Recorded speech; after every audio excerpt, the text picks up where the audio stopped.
हमने लिया है महाराष्ट्र का सबसे स्टेपल स्टेरियोटाइपिकल खाना, जो कि है वड़ा पाव।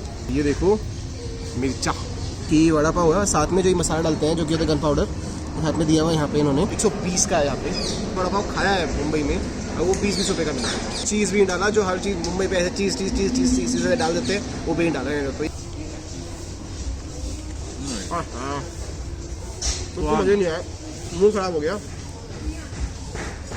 तो अच्छा नहीं है, बहुत प्लेन, बहुत ब्लैंड, फीका। 120 रुपये हमारे बर्बाद हो चुके हैं।